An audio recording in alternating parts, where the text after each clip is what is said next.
Hallelujah. आप सभी का प्रभु यीशु मसीह के अंदर स्वागत है। आप सभी को शालोम। हम देखते हैं कि आज हम अनेक चिंताओं से घिरे हुए। हमको अपने बच्चों की चिंता है, हमको नाना प्रकार की चिंता है, किसी को किसी प्रकार की, किसी को किसी प्रकार की। हम सबसे ज्यादा चिंता जिसके अंदर हम करते हैं वो अपनी आयु की चिंता है कि हम स्वस्थ रहे, हम अच्छे रहे, बीमार ना रहे, हमारी आयु बढ़ती रहे। कोई नहीं चाहता कि मेरी आयु कम हो, लेकिन बाइबल बताती है इसके अंदर। अगर आप बाइबल में देखो लूका अध्याय 12 उसके 25वें वचन को क्या कहती है। हाँ प्लीज पढ़िए कोई। तुम में से ऐसा कौन है तुम में से ऐसा कौन है जो चिंता करने से अपनी आयु में एक घड़ी भी बढ़ा सकता है। बाइबल कहती है कि तुम में से ऐसा कौन है जो अपनी चिंता करने से अपनी आयु में एक घड़ी यानी एक हाथ भी बढ़ा सकता है। हम चिंता करने से अपनी आयु के अंदर 1 सेंटीमीटर हमारी आयु को हम बढ़ा नहीं सकते। हम व्यर्थ उन बातों के लिए चिंता करते रहते। हम व्यर्थ उसके अंदर क्या करूं, मैं कैसे रखूं, क्या करूं। इसका मतलब ये नहीं कि आप आयु की चिंता करना छोड़ दे, आप एक्सरसाइज करना छोड़ दे, आप भागना दौड़ना छोड़ दे। बाइबल इसके लिए बिल्कुल भी मना नहीं कर रही है, लेकिन आपको कुछ और बता रही कि कोई है जो आपकी आयु को बढ़ा सकता है, कोई है आपकी आयु को स्वस्थ रख सकता है, कोई है जो आपकी चिंता करता है। उसने कहा कि तुम चिंता करके अपनी आयु को नहीं बढ़ा सकते, लेकिन कोई है हमारे पास, हमारा अपना, जो हमारी चिंता करता है, वही हमारी आयु को बढ़ा सकता। कौन है? उसका नाम है प्रभु यीशु मसीह नासरी। अगर हम यशायाह अध्याय 38 उसके 1 से लेकर 5 वचन को देखते हैं तो हमको इसके अंदर बहुत कुछ सीखने के लिए मिलता है। कोई है तो पढ़िए प्लीज। उन दिनों में हिजकिय्याह ऐसा रोगी हुआ, उन दिनों में हिजकिय्याह राजा था, एक इस तरह रोगी हुआ कि वो मरने पर आज अनेक लोग हॉस्पिटलों में चले जाओ, अनेक लोग घरों के अंदर देखो, यहां तक रोगी हो जाते कि उनकी आयु समाप्ति की ओर बिल्कुल मरने की कगार पर आ जाते हैं। ऐसे हिजकिय्याह राजा था, वो भी मरने की कगार पर आ गया था। तब आमोस के पुत्र यशायाह नबी ने, जब एक नबी को परमेश्वर ने भेजा, उसके पास जाकर कहा, हाँ, यहोवा यो कहता है, यहोवा यो कहता है, यानी कि परमेश्वर यो कहता है, अपने घराने के विषय जो आज्ञा देनी हो वह दे। अपने घराने के विषय में जो आज्ञा तुझे देनी हो दे। कई बार आज हम भी लोगों को देखते हैं कि हम वो लोग मरने के ऊपर तो वो क्या करते हैं, फटाफट अपनी वसीयत लिखना लगते हैं, अपनी कुछ बातें अपने बच्चों को बताने लगते हैं कि मेरे जानने के बाद तू मेरी अपनी माँ को संभालना, अपने भाई बहनों को संभालना, अपने रिश्तेदारों से मेल मिलाप रखना। ऐसे यहाँ पर कुछ नबी उसको बता रहा है कि भाई तेरा समय समाप्त होने वाला है, लेकिन जो भी बातें तुझे अपने घराने के विषय में बतानी, अपने बच्चों के विषय में बतानी, अपनी पत्नी के विषय में बतानी, तू सबको बता दे, क्योंकि न बचेगा मर ही जाएगा। क्योंकि तू ना बचेगा वरन तू आज मर ही जाएगा। तब हिजकिय्याह ने दीवार की ओर मुंह फेर, एक बहुत बड़ी चीज यहाँ पर दिखाई देने के लिए दिखती है हमको इस वचन के अंदर।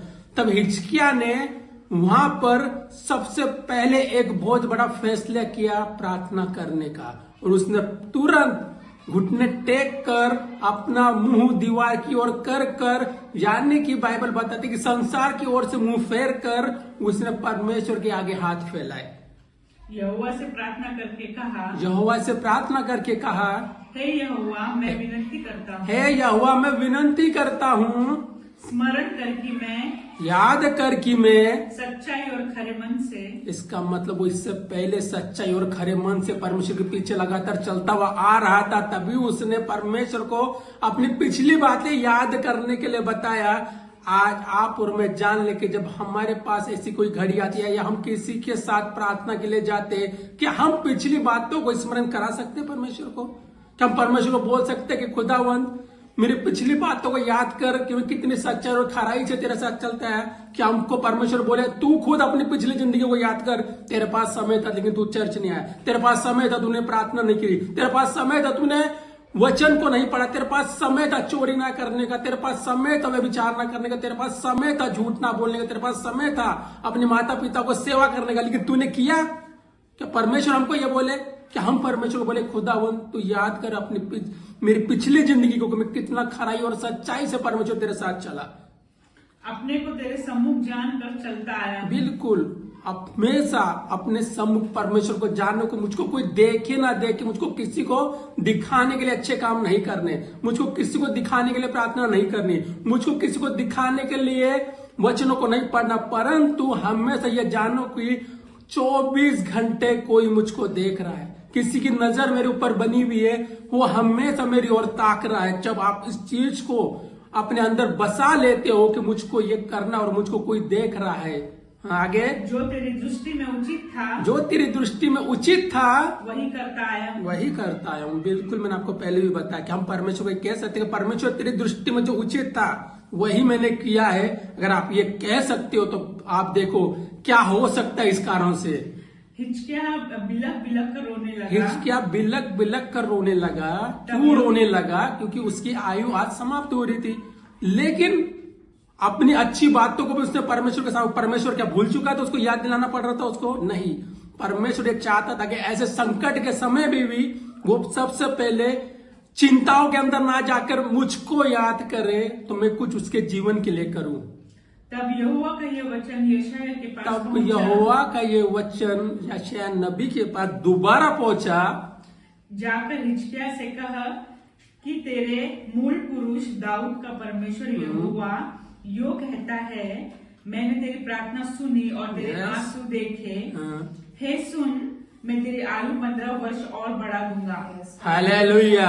परमेश्वर ने कितना बड़ा बदलाव किया। उसी दिन उसकी आयु खत्म होने वाली थी, तुरंत परमेश्वर ने कहा, एक जगह आप दूसरे राजाओं के अंदर पढ़ोगे तो उसने लिखा कि यशायाह नबी आंगन को भी पार कर नहीं पाया था, उससे पहले दोबारा उसी परमेश्वर ने उसी नबी को कहा, जाके उसको दोबारा कहे कि मैंने उसकी आयु के अंदर 15 वर्ष और जोड़ दिए। हालेलुया। कब जोड़ दिए? उसने कहा कि मैंने उसकी प्रार्थना को, उसके बिलक बिलक कर रोने को देखा, उसकी प्रार्थना को सुना। हालेलुया। मैं आपको बताना चाहता हूं, वही एकमात्र परमेश्वर है जो आपकी और मेरी आयु को बढ़ा सकता। हम अपनी चिंता करके एक घड़ी को भी नहीं बढ़ा सकते, इसलिए सदा उसके साथ जुड़े रहे, क्योंकि कभी समय आएगा तो हम भी यशायाह नबी को जिस रीति से परमेश्वर का एक वचन पहुंचा और उसने आके उसको बताया, तो सबसे पहले उसने क्या किया? हिजकिय्याह राजा ने, उसने अपनी पुरानी बातों को बताया कि मैं खराई से सच्चाई से तेरे पीछे चलता रहा। हम भी परमेश्वर को कह पाए कि परमेश्वर, हम खराई से सच्चाई से प्रभु लगातार तुझे अपने सम्मुख जानकर चलता है। देख परमेश्वर किस रीति से अद्भुत काम, सिर्फ इसी क्षेत्र में, हर क्षेत्र में जहां पर आप परमेश्वर के संगति को, परमेश्वर के प्रभाव को, परमेश्वर की उपस्थिति को देखना चाहते हो, आप इस रीति से प्रार्थना करो। खुदावंत आपको देखो कितना आगे तक बढ़ाएगा और आपकी आयु बढ़ाएगा नहीं वरन आशीषित भी करेगा। आप लगातार उसके साथ बने रहिए, अपने और अपने साथ के लोगों को परमेश्वर के भय में रहना सिखाइए और लगातार बढ़े, क्योंकि इस समय आपका और मेरा फायदा, क्योंकि परमेश्वर ही हमारी आयु बढ़ाने वाला परमेश्वर है, वही हमारे को निरोगी रखने वाला परमेश्वर है। आप सभी को